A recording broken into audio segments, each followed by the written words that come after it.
Hello dear students, welcome back to my channel physics SPC. Electrostatics का एक question. Two uniformly charged spherical conductors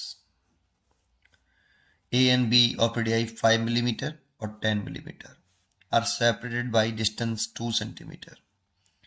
if the sphere are connected by conducting wire then in equilibrium condition, ये काफी important term है इस जगह पर, the ratio of the magnitudes of the electric field at the surface of the sphere A and B will be। देखें, सबसे पहले तो एक डायग्राम बनाएं। दो charged uniformly charged spherical conductors बनाएं, ए और बी, 5 मिलीमीटर और 10 मिलीमीटर रेडियस का। ये 5 मिलीमीटर रेडियस का हो गया R1,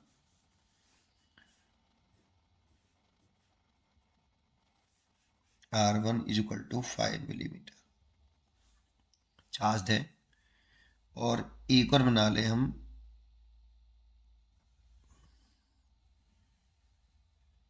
ऐसे, इसकी रेडियस R2 10 मिलीमीटर दे रखी है और ये इनिशियली चार्ज है Q1, इस पर चार्ज Q2 है, ठीक है। और एक दूसरे से ये 2 सेंटीमीटर की डिस्टेंस पर प्लेस्ड है। फिर इन दोनों को किसी वायर से अगर कनेक्ट कर दें, अगर इन दोनों को किसी वायर से कनेक्ट कर दें तो इनिशियली तो इनका पोटेंशियल अलग होगा, लेकिन जब इनको किसी वायर से कनेक्ट कर दिया जाएगा तो चार्ज एक कंडक्टर से दूसरे कंडक्टर में तब तक फ्लो करेगा जब तक दोनों के पोटेंशियल सेम नहीं हो जाए। तो जब चार्ज फ्लो करा होगा कुछ ना कुछ इसमें से ऐसे, तो इस कंडक्टर पे चार्ज बदल गया होगा।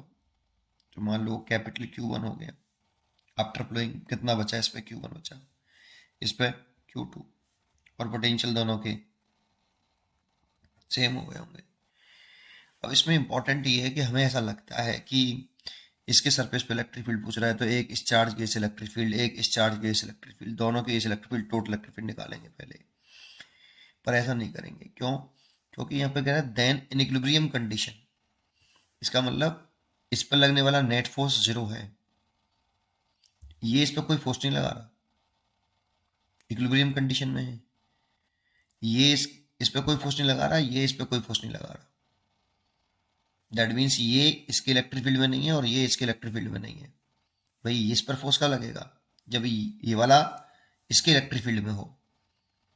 तो क्वेश्चन बोला इक्विलिब्रियम कंडीशन है, तो इसीलिए इसका इलेक्ट्रिक फील्ड इसके सरफेस पे निकालिए, इसका इलेक्ट्रिक फील्ड इसके सरफेस पे निकालिए, एक दूसरे के सरफेस पे इलेक्ट्रिक फील्ड मत निकालना। इक्विलिब्रियम कंडीशन वर्ड यूज किया है, उसका मतलब यही है।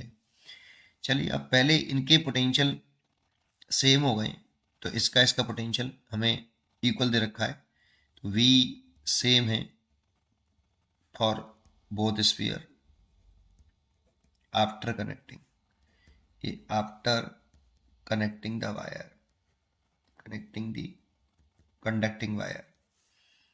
तो इसका पोटेंशियल लिखें तो पोटेंशियल क्या होता है, स्फीयर के सरफेस पे जो पोटेंशियल होता है वो V इज इक्वल टू, चाहे वो कंडक्टिंग स्फेरिकल का है, चाहे हॉलो हो, चाहे सॉलिड कंडक्टिंग स्फीयर हो, KQ ओवर उसकी रेडियस, उसकी रेडियस आती है, ये स्फीयर की रेडियस है यहाँ पे। तो क्या लिखें, इस पे चार्ज है आपका KQ1 लेट करा है मैंने, और रेडियस इसकी 5 मिलीमीटर ये। और चलो R1 लिख लेते हैं अभी, is equal to KQ2 over R2।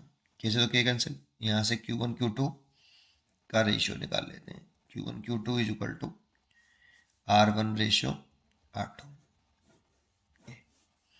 अब इसके सरफेस पर अगर इलेक्ट्रिक फील्ड लिखना है, इसके सरफेस पर इलेक्ट्रिक फील्ड लिखना है, स्फीयर ए के सरफेस पर EA, और सरफेस बी पे लिखना है EB, और उनका रेशियो निकालना है। सरफेस पे जो इलेक्ट्रिक फील्ड का फॉर्मूला होता है A बराबर KQ ओवर रेडियस का स्क्वायर, रेडियस का स्क्वायर सरफेस पे लिखना है।